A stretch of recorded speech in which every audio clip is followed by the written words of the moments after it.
ढेर किया है। मैं लौटूंगी सर, एक बड़ी खबर आ रही है। तेल अवीव में ऊंची इमारतों को निशाना बना रहा है ईरान।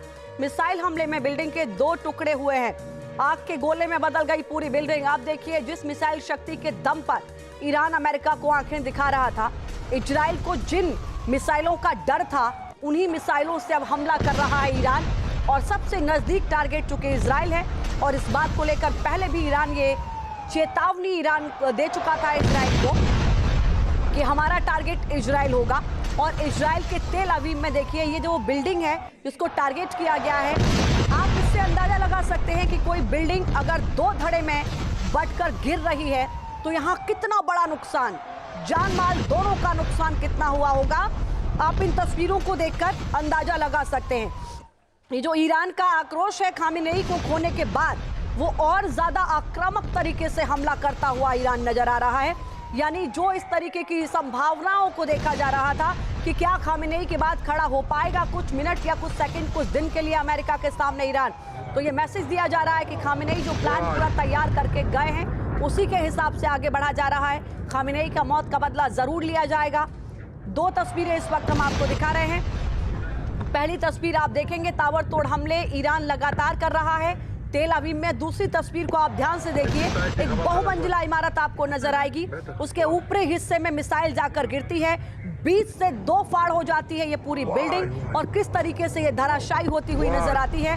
आप अंदाजा लगा सकते हैं कि अगर इसमें लोगों की रिहायशी, अगर इसमें लोग उस वक्त मौजूद रहे होंगे तो कितनी जानें गई होंगी और कितना बड़ा नुकसान ये इजराइल को हुआ है। लेकिन इजराइल की ओर से भी दम भरा जा रहा है। अब सवाल ये उठता है कि देखिए, किसी भी युद्ध को आप देखें और उसकी एक कॉस्ट होती है, इकोनॉमिक कॉस्ट होती है, तो क्या उस पैमाने पर लंबे वक्त तक अमेरिका और इजराइल के सामने मुकाबला कर पाएगा ईरान? ये एक बड़ा सवाल है। या फिर ये माना जाए कि अमेरिका जो अपना टारगेट हासिल करना चाहता था खामेनेई के खात्मे का, उसके बाद थोड़ा सा नरम पड़ेगा या फिर हमले कम करेगा? क्या ऐसी कोई संभावना है? या फिर पूरे टारगेट फिक्स करने के बाद ही अमेरिका पीछे हटेगा? क्योंकि हमले दोनों तरफ से हो रहे हैं, ऐसा नहीं है कि कोई एक तरफा हमले हो रहे हों। और अमेरिका ये चेतावनी अगर दे रहा है कि आज और ज्यादा हमले होंगे, तो आप समझिए कि उसके पिन पॉइंट पर वो तमाम ठिकाने होंगे जिनको वो अचीव करेगा और इससे भारी नुकसान वो ईरान को पहुंचाएगा। ये बड़ी जानकारी खबरों के साथ हम आपको तस्वीरों के साथ दिखा रहे हैं। किन किन जगहों को टारगेट करते हुए इजराइल और अमेरिका ने ईरान में हमले किए, ये जानना बहुत जरूरी है। ग्राफिक के जरिए मेरी सहयोगी पयोधी आपको समझाएंगी। सीधे हम उनका रुख करते हैं। बिल्कुल लक्ष्मी, और सबसे पहले हम ये तस्वीर दिखाते हैं दर्शकों को जो से थोड़ी देर पहले आपने बताई कि कैसे इस इमारत को इस मिसाइल ने 2 धड़ों में बांट दिया। आप देखिए ना, कोई एनिमेशन नहीं है, ये किसी फिल्म का सीन नहीं है, ये ऑन वॉर है। और वो कैसे, आप देखिए, ये एक इमारत है, एक रिहायशी इलाका है, और ये मिसाइल रात के अंधेरे में टारगेटेड अटैक था। कितना सटीक था ये आप देखेंगे। पूरे इस वक्त इलाके में अंधेरा है क्योंकि एडवाइजरी है कि किसी भी बड़ी इमारत पर बहुत रोशनी नहीं होगी। ये वही इमारतें हैं जो लोग जिनमें रहते हैं, तो वहां तो वो लाइट जलाएंगे ही। और देखिए कैसे यहाँ पर इस इमारत को टारगेट किया जाता है और फिर इसके 2 टुकड़े, और चीख पुकार मचती है। जिन लोगों ने अपने कैमरे में इस पूरी घटना को रिकॉर्ड किया, मतलब आप ये मानिए उन्होंने अपनी उंगली अपने दांतों तले दबा ली, क्योंकि कोई भी जो ग्राउंड पर वहां पर मौजूद होगा उसके लिए ये किसी एक बुरे सपने से, एक भयावह मंजर से कम नहीं होगा। अब जरा ये जानिए कि ये तो सिर्फ एक इलाका है इजराइल का, वो कौन कौन से इलाके हैं जहां पर ये बड़ा अटैक इजराइल की तरफ से किया गया है। तो ईरान ने इजराइल में किया है। तो इजराइल में कहां पर हमला हुआ? सबसे पहले तो हाइफा, आप देखिए, ये सब बॉर्डर्ड इलाके हैं। तेल अवीव आप देख ही रहे हैं, इस वक्त पूरे वॉर जोन में कन्वर्ट हो चुका है। लगातार सायरन की आवाज वहां पर आ रही है। और गोलीली, यहां पर हमला किया गया। राजधानी यरूशलेम पर ऐसे इमारतों को नुकसान पहुंचाया जा रहा है जिसे बैकबोन कहा जाता है, क्योंकि यरूशलेम राजधानी है। यहां पर हर ऐसी वो इमारत है जहां पर सब तरह की गतिविधियां होती हैं। और बीर शीबा में अटैक किया गया है। अच्छा, बीर शीबा में इसलिए अटैक किया गया है क्योंकि यहां पर कई तरह के सैन्य ठिकाने और बेस भी वहां पर मौजूद हैं। तो फिलहाल तो 1 2 3 4 5, ये 5 वो ठिकाने हैं जो पहले टारगेट पर ईरान के आए थे, जो जहां सबसे पहले ईरान ने बैक टू बैक अटैक किया था। चलिए आगे बढ़ते हैं। अब खामेनेई की मौत और भड़केगी जंग, क्या ऐसा होगा? इसके पूरे कयास लगाए जा रहे हैं, लेकिन बात ये नहीं है कि जंग भड़केगी, बात ये है जंग तो हो चुकी है, ये कितनी लंबी चलेगी, इसका दायरा क्या होगा, आप ये समझिए। कैसे?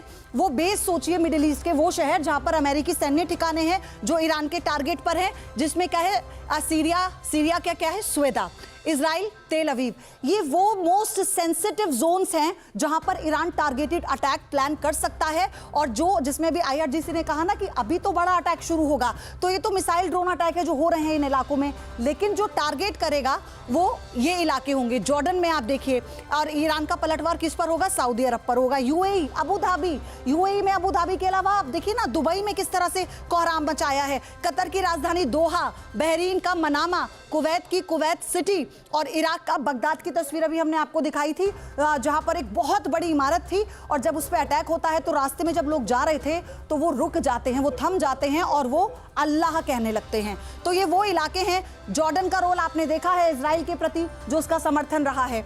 चलिए आगे बढ़ते हैं, आपको कुछ और महत्वपूर्ण जानकारी बता दें। अब आप ये देखिए ईरान पर एयर स्ट्राइक के बड़े टारगेट क्या हो सकते हैं। ठीक है, अब एयर स्ट्राइक के बड़े टारगेट देखिए, इजराइल अगर रिटेलिएट करता है, जो करेगा, तो वो क्या करेगा? तबरीज पर करेगा, करस पर करेगा, अबिस पर करेगा, तेहरान पर करेगा। तेहरान तो मोस्ट टॉप लिस्ट में है। और ये सावेह पर करेगा, खोरमाबाद में करेगा, देजफू पर करेगा, कौम पर करेगा, शिराज पर करेगा, और ये बंदर अब्बास पर करेगा, बूशहर। आपने देखा, क्योंकि देखिए ये जो बॉर्डर इलाका है ना, ये जो बॉर्डर इलाका है ना, ये बूशहर सबसे ज्यादा टारगेटेड पॉइंट है ना। यहां पर लगातार हमले हो रहे हैं। अब बड़ा अटैक जो होगा तो वो भी इन्हीं इलाकों पर होगा, खुर्रमाबाद में होगा, देजफुल पर होगा। ये पहले से ही वॉर जोन में आते हैं, ये पहले से ही टारगेट पर हैं जहां पर हमले हुए हैं। इजराइल ने जो पहला अटैक किया था, जॉइंट ऑपरेशन जो हुआ था, वो यही इलाके थे। इस्फहान था, और ये किश द्वीप था, मिनाब था, और ये बंदर अब्बास था। आप कितने हो गए? 1 2 3 4 5 6 7 8 9 10 11 12 13 14। ये 14 वो इलाके हैं, और ये कहां पर हैं? बॉर्डर एरिया में। इजराइल की जितनी भी मिसाइल्स हैं, उनकी क्षमता इन पूरे एरिया तक पहुंचने की है।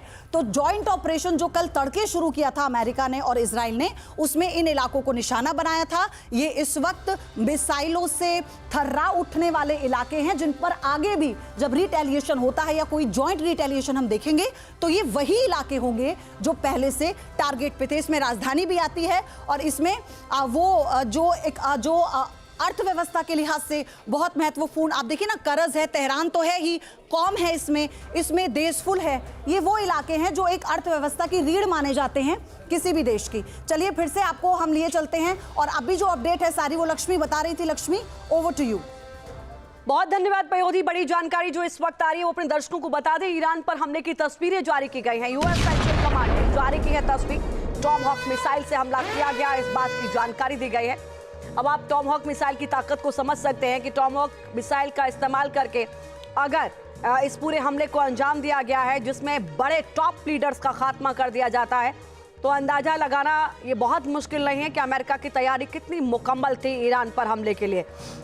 हालांकि बार बार यह सवाल उठ रहा था कि ऐसी क्या वजह है कि अमेरिका सिर्फ धमकी दे रहा है, हमला नहीं कर रहा। वजह यही थी कि अमेरिका को सही लोकेशन, सही टारगेट, खामिनेई की लोकेशन का सही जानकारी पता करना जरूरी था। और जैसे ही इनपुट अमेरिका के पास पहुंचा, सभी टॉप लीडर एक साथ मौजूद और हमला किया गया। बहरीन में अमेरिकी एयरबेस को निशाना बनाया गया है ईरान की ओर से। यह बड़ी खबर इस वक्त आपको बता दें, अमेरिका के 5वें बड़े अड्डे पर यह टारगेट करते हुए हमला किया गया है, मिसाइल अटैक किया गया है ईरान की ओर से। ईरान चुप नहीं बैठेगा। ईरान पहले भी कह चुका है, जब वार्ता हो रही थी 3 दौर की, तब भी ईरान ने एक मैसेज दिया था कि हम समझौता कर सकते हैं लेकिन अमेरिका के सामने सरेंडर नहीं करेंगे। खामिनेई के जाने के बाद भी ईरान ये मैसेज दे रहा है कि ईरान डटकर खड़ा है, सामना कर रहा है, खामिनेई के जाने का बदला लेगा लेकिन अमेरिका के सामने सरेंडर नहीं करेगा। तस्वीरें हम लगातार आपको दिखा रहे हैं। ऐसे में वो चेहरे जो बड़े चेहरे थे अमेरिका के, आप समझिए कि अमेरिका का खुफिया इनपुट कितना मजबूत है। ये आपने वेनेजुएला के ऑपरेशन में भी देखा और ये आपने ईरान के ऑपरेशन में भी देखा, क्योंकि जो फिक्स टारगेट है वहां मादुरो को उठाना था, बेडरूम से उठा लिया। चाहे इसको दादागिरी कह लीजिए या ये कह लीजिए कि वो अपनी मोनोपोली फॉलो कराना चाहता है, लेकिन ये बड़े चेहरे देखिए। सबसे पहले सुप्रीम लीडर खामिनेई का खात्मा किया, अली शाम खानी का खात्मा किया, सुरक्षा प्रमुख हैं ईरान के, इनकी मौत हो गई। इसके अलावा रक्षा मंत्री की जानकारी आई कि रक्षा मंत्री को भी मार दिया गया है। ये वो चेहरे जिनको आप कल से पहले रणनीति बनाते हुए देख रहे थे, सुन रहे थे, इनके बयान आ रहे थे, ये चेहरे अब ईरान क्या दुनिया में नहीं है।